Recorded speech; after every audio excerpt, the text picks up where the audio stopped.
اعوذ باللہ من الشیطان الرجیم بسم اللہ الرحمن الرحیم۔ السلام علیکم پیارے بہن بھائیوں، گولڈن لائنز میں آپ کو خوش آمدید کہتا ہوں۔ اللہ پاک سے دعا ہے آپ کو عافیت کے سائے میں رکھے۔ نبی کریم صلی اللہ علیہ وآلہ وسلم کا ارشاد مبارک کہ مرنے کے بعد مسلمان اور کافر کی روح کہاں جاتی ہے۔ پیارے دوستو، یہ ہے میرا ٹاپک اور آپ سے گزارش ہے کہ ویڈیو کو آگے دوستوں، گھر والوں اور عزیز و اقارب کے ساتھ لازمی شیئر کرے۔ پیارے دوستو، مومن اور کافر کا سفر آخر مسند احمد میں ہے۔ حضرت براء بن عازب رضی اللہ تعالیٰ عنہ فرماتے ہیں کہ ایک انصاری کے جنازے میں نبی کریم صلی اللہ علیہ وآلہ وسلم کے ساتھ ہم تھے۔ جب قبرستان پہنچے تو قبر تیار ہونے میں کچھ دیر تھی۔ سب بیٹھ کے ہم اس طرح خاموش اور باادب تھے کہ گویا ہمارے سروں پر پرند ہیں۔ آپ صلی اللہ علیہ وآلہ وسلم کے ہاتھ میں ایک دن گدھا جسے آپ صلی اللہ علیہ وآلہ وسلم زمین پر پھرا رہے تھے۔ تھوڑی دیر میں آپ صلی اللہ علیہ وآلہ وسلم نے سر اٹھا کر 2 بار یا 3 بار ہم سے فرمایا کہ عذاب قبر سے اللہ تعالیٰ کی پناہ طلب کرو۔ پھر فرمایا، مومن جب دنیا کی آخرت اور آخری گھڑی میں ہوتا ہے، اس کے پاس آسمان سے نورانی چہروں والے فرشتے آتے ہیں، گویا کہ ان کا منہ آفتاب ہے۔ ان کے ساتھ جنت کا کفن اور جنت کی خوشبو ہوتی ہے۔ وہ آ کر مرنے والے مومن کے پاس بیٹھ جاتے ہیں اور فرماتے ہیں، یا ایھا النفس المطمئنہ ارجعی الی ربک راضیۃ مرضیہ، اے اطمینان والی روح، اپنے رب کی طرف لوٹ چل تو اس سے راضی، وہ تجھ سے راضی۔ یہ سنتے ہی وہ روح اس طرح بدن سے نکل جاتی ہے جیسے مشک کے منہ سے پانی کا قطرہ ٹپک جائے۔ اس وقت ایک پلک جھپکنے کے برابر کی دیر میں وہ جنتی فرشتے اس پاک روح کو اپنے ہاتھ میں لے لیتے ہیں اور جنتی کفن اور جنتی خوشبو میں رکھ لیتے ہیں۔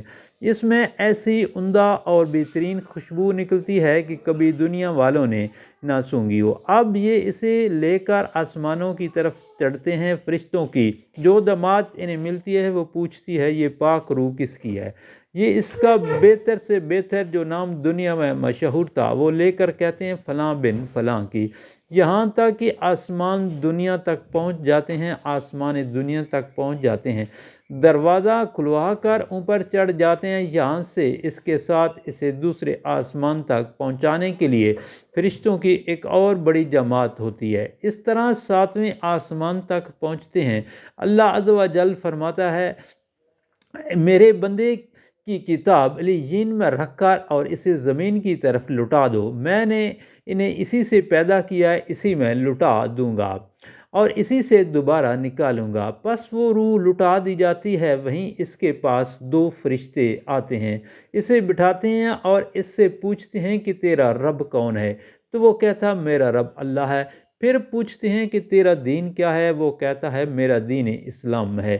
پھر پوچھتے ہیں کہ وہ شخص جو تم میں بھیجے گئے تھے کون تھے؟ کہتا ہے وہ رسول اللہ صلی اللہ علیہ وآلہ وسلم تھے۔ فرشتے اس سے دریافت کرتے ہیں کہ تجھے کیسے معلوم ہوا؟ جواب دیتا ہے کہ میں نے اللہ کی کتاب پڑھی، اس پر ایمان لایا اور اسے سچا مانا۔ وہیں آسمان سے ایک منادی ندا کرتا ہے کہ میرا بندہ سچا ہے، اس کے لیے جنت کا فرش بچھا دو، اسے جنتی لباس پہنا دو اور اس کے لیے جنت کا دروازہ کھول دو۔ بس اس کے پاس جنت کی تر و تازگی، اس کی خوشبو اور وہاں کی ہوا آتی رہتی ہے اور اس کی قبر کشادہ کر دی جاتی ہے یہاں تک کہ اس کی نظر پہنچتی ہے، اسے کشادگی ہی کشادگی نظر آتی ہے۔ اس کے پاس ایک نہایت حسین و جمیل شخص لباس سے فاخرہ پہنے ہوئے، خوشبو لگائے ہوئے آتا ہے اور اسے کہتا ہے خوش ہو جا، یہی وہ دن ہے جس کا تجھے وعدہ دیا جاتا تھا۔ ان سے پوچھا ہے تو کون ہے؟ تیرے چہرے سے بھلائی پائی جاتی ہے۔ وہ جواب دیتا ہے کہ میں تیرا نیک عمل ہوں۔ اب تو مومن آرزو کرنے لگتا ہے کہ اللہ کرے قیامت آج ہی قائم ہو جائے تاکہ میں جنت میں پہنچ کر اپنے مال اور اپنے آل و عیال کو پالوں۔ اور کافر کی جب دنیا کی آخری گھڑی آتی ہے، دوستو اب کافر کی بات ہو رہی ہے، تو اس کے پاس سیاہ چہرے والے 2 فرشتے آسمان سے آتے ہیں، ان کے ساتھ ٹاٹ ہوتا ہے، اس کی نگاہ تک اسے یہی نظر آتے ہیں۔ پھر ملک الموت آ کر اس کے سرانے بیٹھ جاتے ہیں اور فرماتے ہیں اے حبیس، روح اللہ کی ناراضگی اور اس کے غضب کی طرف چل۔ قرآن پاک میں اس کا اس طرح ذکر کیا گیا ہے۔ اور اگر تو دیکھے جس وقت فرشتے کافروں کی جان قبض کرتے ہیں، ان کے منہوں اور پینٹھوں پر مارتے ہیں اور کہتے ہیں جلنے کا عذاب چکھو، یہ سن کر وہ روح بدن میں چھپنے لگتی ہے جیسے ملک الموت جبراً گھسیٹ کر نکالتے ہیں۔ اس وقت وہ فرشتے ان کے ہاتھ سے ایک آنکھ جھپکنے میں لے لیتے ہیں اور اسے جہنمی ٹاٹ میں لپیٹ لیتے ہیں اور اس سے نہایت ہی سڑی ہوئی بدبو نکلتی ہے، یہ اسے لے کر چڑھنے لگتے ہیں۔ فرشتوں کا جو گروہ ملتا ہے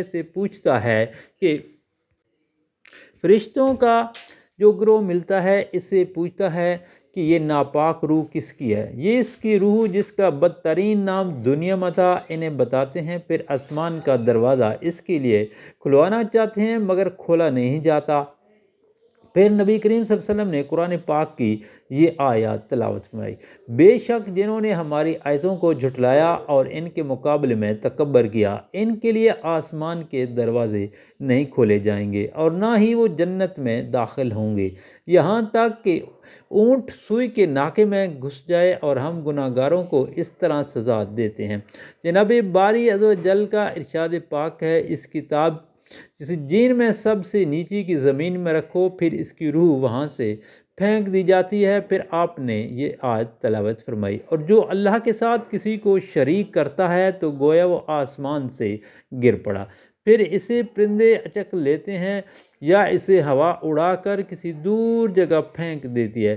اب اس کی روح اس کے جسم میں لٹائی جاتی ہے اور اس کے پاس وہ فرشتے آتے ہیں، اس سے اٹھا کر بٹھاتے ہیں اور پوچھتے ہیں کہ تیرا رب کون ہے؟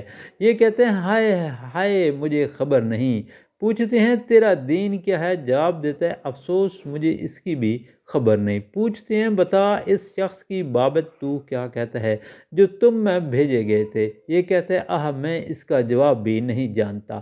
اس وقت آسمان سے ندا ہوتی ہے کہ میرے اس غلام نے غلط کہا، اس کے لیے جہنم کی آگ بچھا دو اور جہنم کا دروازہ اس کی قبر کی طرف کھول دو، وہاں سے اسے گرمی اور آگ کے جھونکے آنے لگتے ہیں، اس کی قبر اس پر تنگ ہو جاتی ہے یہاں تک کہ ادھر کی پسلیاں ادھر اور ادھر کی ادھر ہو جاتی ہیں۔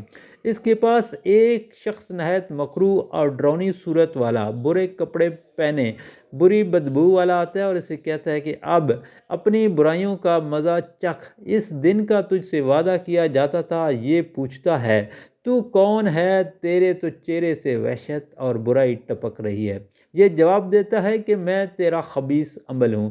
یہ کہتا ہے یا اللہ قیامت قائم نہ ہو۔ اس روایت کی دوسری سند میں ہے کہ مومن کی روح کو دیکھ کر آسمان و زمین کے تمام فرشتے دعائے مغفرت و رحمت کرتے ہیں، اس کے لیے آسمانوں کے دروازے کھل جاتے ہیں اور ہر دروازے کے فرشتوں کی تمنا ہوتی ہے کہ اللہ کرے یہ روح ہماری طرف سے آسمان پر چڑھے۔